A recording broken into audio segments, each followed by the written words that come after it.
and hopefully everybody else around the world or just college athletics could see this, watch this, and then kind of get the good stuff that I did. Exactly.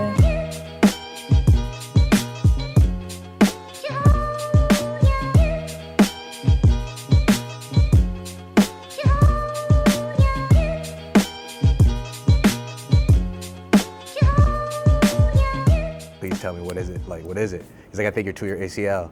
I was like, whoa, and I blacked out. I remember just like blacking out for like 2 to 3 minutes, not knowing, like processing what was going on, freaking out. I remember like I threw my helmet, like it was just a crazy like time experience for me. So like I want to know, like, for you guys, like when it first happened, how did you like react? Because I want to see if that's normal. Like it was just the craziest thing for me, especially. I felt the same way, honestly. I always had like nagging random injuries, pain throughout high school and whatnot, but then I don't know, I never, when it happened, like I knew I'd never felt something like that before, but at the same time I couldn't quite like conceptualize the fact that it might have been my ACL. I remember going down and kind of like laying on the ground, and I blacked out for a minute or two, and as soon as I could roll around and look, all my teammates were like on the ground, like helmets in their hands. My coach was the same way. I remember he turned around and threw his hat on the ground, and it kind of was just like that reaction from all of them. It hit me right away that it was something more serious than I ever wanted it to be. I called my mom. I was like, I think this is something real deal, and found out shortly afterwards. It's something you never expect to happen to you. Like I never expected it to happen to me. Never. Never. Yeah. And I feel like it makes it worse because everyone's always like, there's a type, you know, like Yeah. there was that stereotype that like there's a certain build or like. Especially in women's sports. Yeah, like there was a big like stereotype in women's sports that like, I don't know, there's a type of girl who tears their ACL. Right. But it's so crazy how prevalent it is because Right. as soon as I did it, I knew in the back of my mind. So I like, get off the field and I'm like thinking to myself, I'm literally walking off with the trainer and I'm talking to her and I'm like, I just tore my ACL, didn't I? Like, tell me how it is. Like, that's what it is. Like, I've seen so many people do it. My friends in other sports have done it in front of me. I remember that whole, like, week and a half leading up to, like, actually going in. I was in such denial until I woke up from surgery. For the two of you, I'm curious, like, how, I guess, weeks or days or even moments leading up to it, how aware were you of your knee? Like, was it still something on your mind when you did it the second time? Were you afraid of re-tearing? Because I'm 8 months today, and that thought, like, hasn't really crossed my mind. I'm just curious, once you get back out there, how much is it on your mind? I think once you get past like the 6 month, and like that's when you're supposed to be cleared Right. or so. Like, I think past that, you want to play so badly that it just like doesn't even cross your mind anymore. I would say. That's like how I feel right now, Yeah. honestly. Yeah. Right. Because you know you've done the work to get back. Like you've been in the gym, you've been grinding, and you have all this work that you've been doing. Your coach has been helping you, like the trainer's been helping you.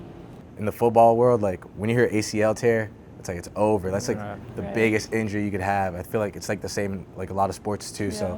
first thing I thought was like, dude, it's over for me. Like, am I gonna be able to run again? Am I gonna be able to be as fast as I was? Like, did you guys hit that wall, and how did you guys kind of get over it? I did it on January 16th.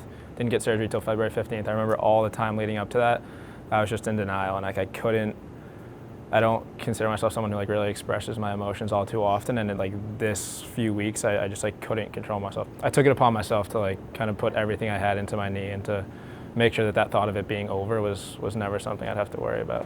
I was going to ask you though, like it being your senior year, I know it hasn't been much time, but have you thought about kind of what your plan is? Or All I'm focused on is just the knee, just trying to get it better, really. Like, I'm not really worried about anything else. I'm going to school and just getting right on my knee, like every day I'm in the training room. My close friends, 2 of them actually, they hurt their knee. One of them, like he's one of my best friends, he tore his knee twice as well. So like, I've been relying on him a lot. I'm sure you guys know, like the first couple weeks, like, it sucks, like crutch around every day, like having to wear a brace, sleeping is like trash. Like, I don't even know how to explain it. Like, people don't even understand. I remember I said after surgery, like the second day after surgery, and my knee was hurting like crazy, I was like, my mom was there, I was like, I don't wish this upon my worst enemy type of thing.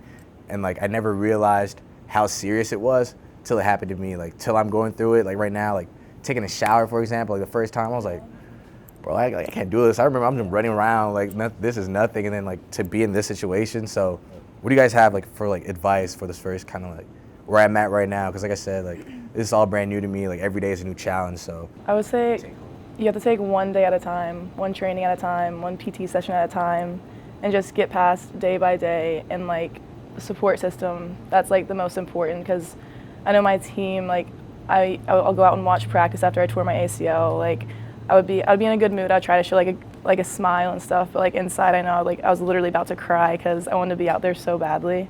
But just having them all support me and like be around me and cheer me up. Initially, I kind of just took myself away from lacrosse for a little bit. I just being around practice, being around my teammates. Like I love being around my teammates, kind of in the dorms and away from lacrosse. But when it was lacrosse related, I just couldn't handle it. So I purposefully scheduled all my rehab, all my training during practice time. That's crazy. I did the same thing. Yeah, like, so I did that to kind of just take myself away from it. Weeks. And it teaches you a ton about yourself. I mean, I felt like those hardest times to like the best times. Do y'all you just feel learn. like I know for me personally, like when it first was like after the first couple of days, like, you know, you get a bunch of like attention, like I guess, like everybody's like hitting you up, like making sure you good, like sending you messages, and I got tired of it, and like I kind of wanted to be to myself, but I feel like, is that normal though? Like not to be like I didn't want to like offend anybody, I didn't want to like come off the wrong way, but there was a lot of times where I just felt like this was a lot, and like I just wanted to be by myself for a little bit. I think it's like okay to have those moments because I think like throughout the process, I remember there being a lot of moments, and like even to this day, I still have days where I'm just like, I just want to be to myself. I want to have my own thoughts and like go through it in an internal struggle. But I kind of struggled in a really bad way for my first one really, and kind of into my second one with like negativity because I almost spent too much time in my own thoughts and just like Will talked about how he like went and got like other people's perspectives, but I didn't do that as much. And it was really hard for me to like go to practice and be positive and be a good teammate. And so I ended up meeting with my coaches this year, and it was probably the best thing I ever did because we just kind of like talked about everything. I had those same feelings you did. I remember like honestly nothing pissed me off more than getting those texts like, I'm sorry for you, I'm here for you. It just, I don't know if I'm selfish for that, I don't know what it is, but like it bothered me a lot getting all those texts and knowing they're kind of just like empty and people just feel socially obligated to like say they're sorry and it means nothing. And so like I said, those first few weeks I was like really struggling and I just pushed everything away. And then like I said, like once you can get to that point where you can come to grips with yourself at least a little bit and say, okay, like I realize that I'm not going to get better by myself. Like I need other people to kind of help push me along. So I really struggle with that too. I wanted nothing to do with people reaching out, and then ultimately I feel like this whole process I've leaned on everyone I could, so my mentality kind of flipped there. On the outside, like fans, especially like family members, could understand what really goes on, like when this is really happening, like the behind the scenes, because I feel like people don't really understand, like especially when an athlete, like especially at high level D1 where everybody's recognized, they know your name, who you are, and then you get hurt, then you disappear for literally like we're literally just gone for 9 months and nobody hears anything. Nobody sees anything, and then you pop back up, and they just feel like, I feel like they don't really know what the insides of what's really happening. I feel like we see, even though like it never happened to me until this point, but I saw my teammates, I know like what they were going through and stuff like that. But I kind of wish like people from the outside would kind of get, I guess this is what kind of we're doing, I guess, really, just talking about it, getting there, so they could see our perspective into it, because like, it's very difficult, I feel like, and people don't really understand where we're really coming from as athletes, so. Right. I found it really powerful to talk with other, like I remember my athletic trainer like kind of encouraged me to go to the injured athletes group last spring, and I was so against it. I just kept telling her no, whatever, I'll reach out. And I went once or twice, and I was like, okay, this is actually really powerful. Just like being able to relate to people, even if it's a different sport, different gender, what have you, just like being able to relate on the fact that you're going through an injury and it's keeping you out of athletics, I think is powerful, as is like conversation like this. I think like the worst thing that happens though is like family members that don't quite understand like what sport means to you, because I think especially at this level, like we do it for a reason. We wake up for those like 5 a.m. workouts for a reason, and like we love suffering in a weird way. like why do we do this, you know? And I know after my second one, like my aunt was like, well, like you're done then, like you're done with lacrosse. And I was like, well, no, I'm like doing another rehab. Like I want to be on the field next year, like my senior year. I haven't played since freshman year. Like that's a big thing. And she was like, I don't understand why you'd ever do that to yourself. Like why would you risk tearing it a third time? Like she just didn't understand it. Couldn't agree more. And like also on the flip side though, I feel like it's taught me to make athletics a lesser part of my life, or like part of who I am. Not that I'm gonna like go find some alternative identity, but just like suppressing how important, not how important sports are to you, but how important they seem to you on the outside. I think like kind of diversifying yourself, finding other ways to spend time, having other ways to distract myself, entertain myself, I think has been valuable. It's found like other interests of mine, and I don't know, that's what I was talking about, like learning a lot about yourself. It's powerful to some degree for sure. I feel like at this point, with my second ACL tear, I've definitely been thinking about it more. Like just like what's next? What if I don't have soccer? What can I do? You know? So I feel like I'm trying to find myself in that sense, like what I see myself doing as a career after like sports are done for me.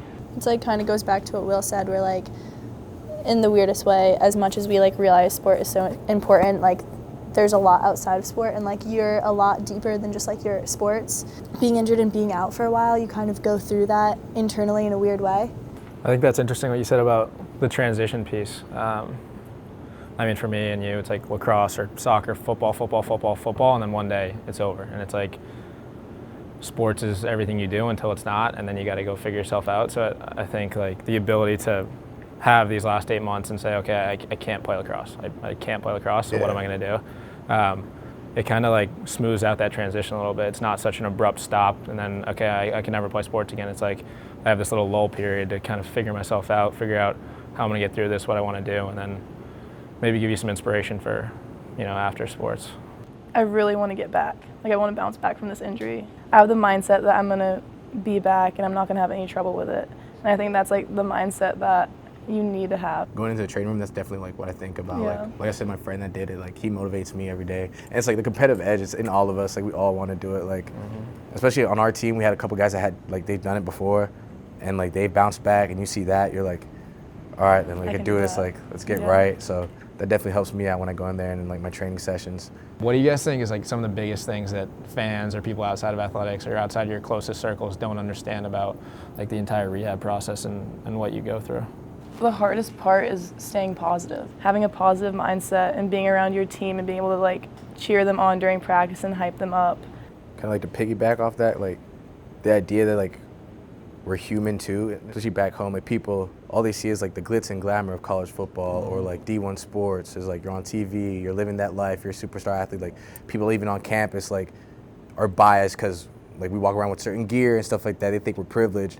But when something like that like happens to us, that's like, I feel like people don't really understand how serious and severe it is and how, what the really impact it is on a person, like on their mental and everything. Like for me, just going through it, being early, like people are like, man, like why aren't you like more happy or whatever? Like I'm always like happy-go-lucky, but it's like, man, this stuff's hard. Like this shit's like really hard. Like this really like pushes you to the limit, and like people don't really see that or understand it. So just kind of the idea that we're just human too, and this is something that really means a lot to us that's gone, and we're just trying to cope with it. So we might not always be what y'all perceive us to be or what y'all think we should be like, and just try to deal with that as much as possible, really. I think that's just like very truthful, and it kind of speaks to what I was talking about, like the social obligation to feel bad for somebody. It's like the injury happens and you get all this feedback, like, oh, I'm so sorry, whatever it may be. And then it's like silence. And then all throughout the process, it's, oh, when are you going to be back? Or like, it's just so much behind the scenes action that goes into this. And I mean, I don't know, I made like big sacrifices. I just like changed a lot about my life to put everything I had into what I was going to do, and like I hope that winds up looking like a good product and feeling like a good product out on the field. And that's a whole other side to it, is like, are you going to live up to your expectations? I mean, in my situation, I played all fall and then I got hurt, so I never stepped foot on the field. I never got to play a real game. So it's all these expectations from my coaches, from my teammates, from my friends, and I mean, that's kind of the thing, is how am I going to make sure that doesn't get to my head, but I'm also going to be my best self at the same time, as I'm sure the same thought process for all you guys. Thanks for coming out. I thought it was really important to like get a group of people together who have gone through similar things and like know what it feels like, and we can kind of get our story out there and let people know what it's like to struggle with these things and get back from them and be better versions of ourselves. So I just thought it was pretty cool what we did. Yeah, definitely think so. Appreciate you guys sharing y'all story, giving me advice.